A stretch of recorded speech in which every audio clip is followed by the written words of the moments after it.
बात होगी तो कहा जाएगा कि हिंदुत्व खतरे में है, मुस्लिम खतरे में है, फलाना खतरे में है, ढिकाना खतरे में है। स्ट्रक्चर जो सीवान के लगभग 50,000 आबादी को ये रोजगार दे सकता था, 50,000 की आबादी को इस जगह से रोजगार मिल सकता था, 50,000 किसानों को फायदा हो सकता था कि जमीन से जो लोग यहाँ पर खेती बाड़ी से जुटे हुए लोग हैं वो लोग अगल बगल कहीं पे दुकान लगा के अपना खाना बनाते और लोगों कर्मचारियों को खाना पहुँचाते। आप सोचो कि कितना सर्वांगीण विकास होता।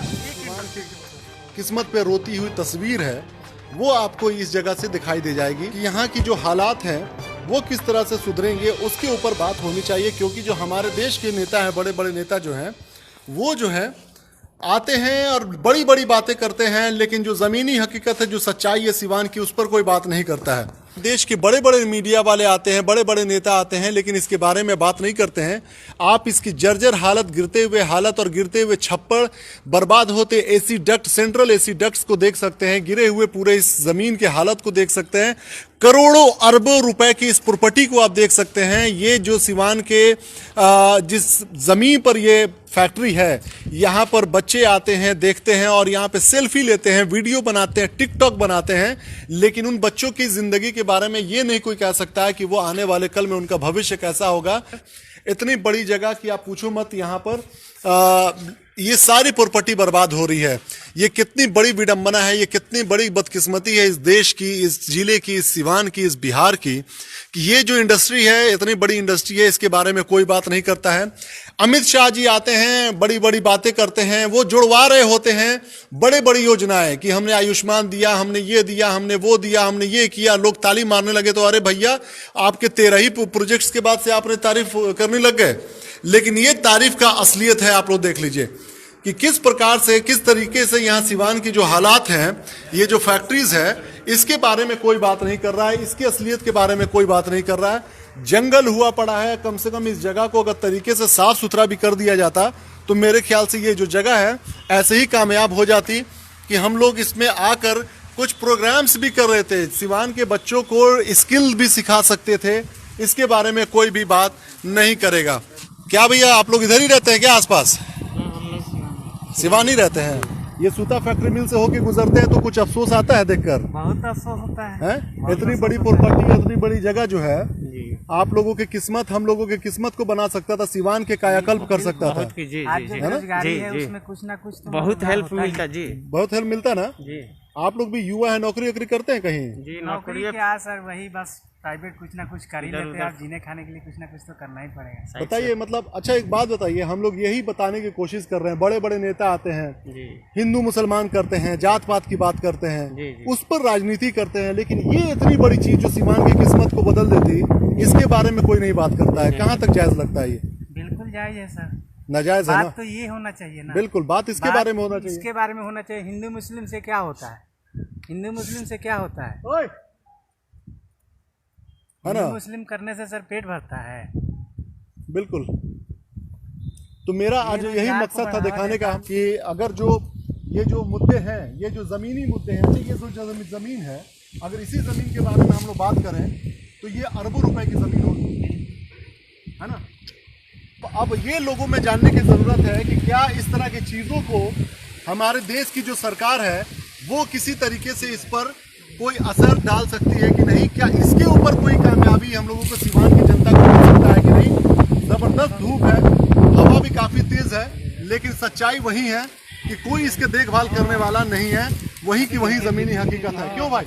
तो आप एक बात बताइए, अगर आप इस अभी जो चुनाव का माहौल है, इलेक्शन होने वाला है, क्या लगता है कि मुद्दा ये होना चाहिए कि कि आप इस धर्म के, आप इस जात के हैं, ये फलाना नेता है जो जेल में है, ये कर दिए, इस पे बोलना क्या होना चाहिए? मुद्दा बिल्कुल सर रोजगार का होना चाहिए, है ना? हिंदू मुस्लिम से क्या होता है सर? हिंदू मुस्लिम करके केवल चुनाव का वो बनाते हैं, माहौल बनाते हैं, बिगाड़ने का धर्म जो यहाँ का जो क्या है पहले का सर, एक मतलब यहाँ का गंगा जमुनी तहजीब को भी खराब करने की कोशिश मुस्लिम का जो भी है सर, एकता का प्रतीक रहा है ये मौलाना हक साहब हैं, राजेंद्र जी हो गए, राजेंद्र प्रसाद का हो गया, उसको खराब करने के लिए। जबकि हम लोग को ये चाहिए, जो ये बंद पड़ा है, ये अगर चालू होता तो हम लोग को नौकरी मिलता, काम मिलता, इसमें प्रत्यक्ष या अप्रत्यक्ष रूप से कुछ ना कुछ तो काम मिल ही जाता है। कुछ नहीं कहीं सर, 200-400 हज़ार करके लोग मजदूरी करके कुछ ना कुछ तो करते हैं, कहीं ना कहीं से अच्छा, कुछ मिल ही जाएगा। देश भर की मीडिया के आपने बातों को सुना होगा, हमेशा वो लोग देखिएगा बात क्या करते हैं, आप आम कैसे चूस के खाते हैं कि काट के खाते हैं, हम चाय बेचते थे, हम गरीब हैं। आप वो सहानुभूति वाली राजनीति क्यों होती है? जो गरीब हैं, आप जब गरीबी देखे हैं तो आप चाहेंगे कि दूसरा भी गरीब ना हो। सर कहा जाए ना तो राजनीतिक मार्केटिंग हो गया है, मार्केटिंग हो गया है ना। मार्केटिंग हो गया है, जिसमें वही वो दिखाया जा रहा है कि हम चाय बेचने वाले हैं तो कोई कुछ कह रहा है, कोई कुछ कह रहा है, जबकि जो असल मुद्दा है सर बेरोजगारी शिक्षा पे होना चाहिए और इसका मसला उठना चाहिए। इसका जो भी है कि आगे संसद में भी ये चीज़ बिल्कुल उठना चाहिए कि बिल्कुल लोगों का मतलब कैसे। मुझे तो ये देख के बहुत अफसोस आ रहा है कि इतना बड़ी ज़मीन, इतना बड़ा इंफ्रास्ट्रक्चर जो सीवान के लगभग 50,000 आबादी को ये रोजगार दे सकता था, 50,000 की आबादी को इस जगह से रोजगार मिल सकता था, 50,000 किसानों को फायदा हो सकता था। जमीन से जो लोग यहाँ पर खेती बाड़ी से जुटे हुए लोग हैं, वो लोग अगल बगल कहीं पे दुकान लगा के अपना खाना बनाते और लोगों कर्मचारियों को खाना पहुंचाते। आप सोचो कि कितना सर्वांगीण विकास होता एक इंडस्ट्री की वजह से।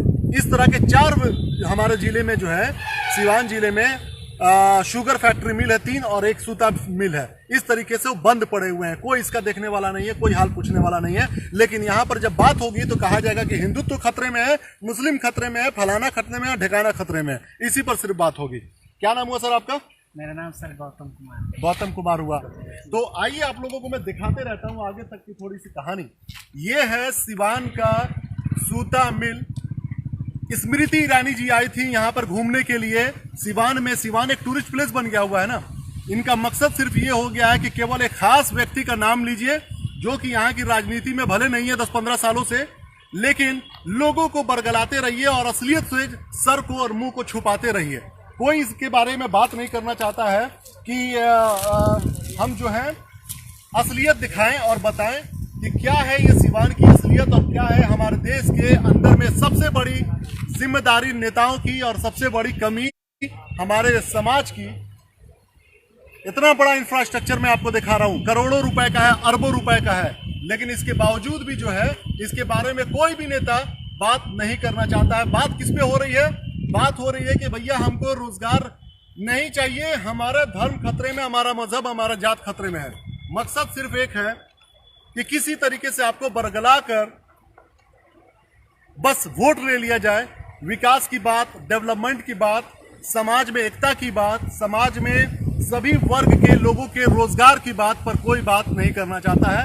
आपको भी पता होगा, आते जाते सड़कों से आप लोग देखते होंगे इस जगह के बारे में।